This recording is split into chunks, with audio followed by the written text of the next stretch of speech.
خبر شامل کرتے ہیں سرگودا سے ہمارے نمائندے ڈسٹرکٹ رپورٹر عبدالرحمان کی رپورٹ کے مطابق board of intermediate and secondary education Sargodha نے میٹرک کے سالانہ امتحانات 2025 کے نتائج کا اعلان کر دیا، جس میں کامیابی کا مجموعی تناسب 73.81% رہا۔ امتحان میں 93,587 امیدوار شریک ہوئے، جن میں سے 69,072 کامیاب قرار پائے۔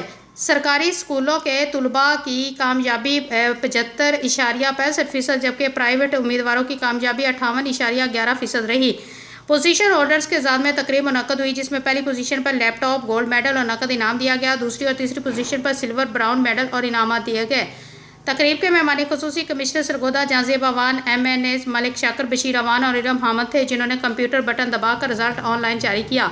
انہوں نے کامیاب طلباء، والدین، اساتذہ کو مبارکباد دی اور کہا کہ تعلیم ہی ترقی کی بنیاد ہے۔ مجموعی طور پر پہلی پوزیشن مروہ سہیل دختر سہیل احمد نے حاصل کی، جنہوں نے دار Arqam model girls high school Sargodha کی طالبہ ہوتے ہوئے 1187 نمبر حاصل کیے۔ دوسری پوزیشن محمد سراج خان والد محمد خالد نے حاصل کی، جو گورنمنٹ ہائی اسکول قمر مشانی میاں والی کا طالب علم ہے۔ انہوں نے 1186 نمبر حاصل کیے۔ تیسری پوزیشن 3 طلباء نے مشترکہ طور پر حاصل کی، جن میں محمد اسد جاوید والد جاوید اقبال، محمد مبین ارشد والد محمد ارشد اقبال، دونوں گورنمنٹ ماڈل ہائی اسکول بکھر کے طالب علم، اور منیب الرحمان والد محمد عمران ملک، دار ارقم بوائز ہائی اسکول سلا والی سرگودا شامل ہیں۔ تینوں نے 1184 نمبر حاصل کیے۔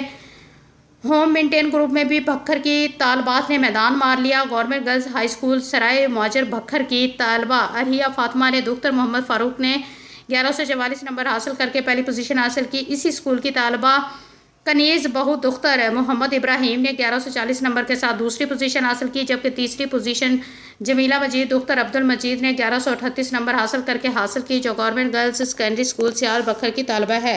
ان تمام طلباء و طالبات کو خصوصی انعامات سے نوازا گیا۔ تقریب میں ان کے والدین، عزیز و اقارب اور اساتذہ نے بڑی تعداد میں موجود تھی۔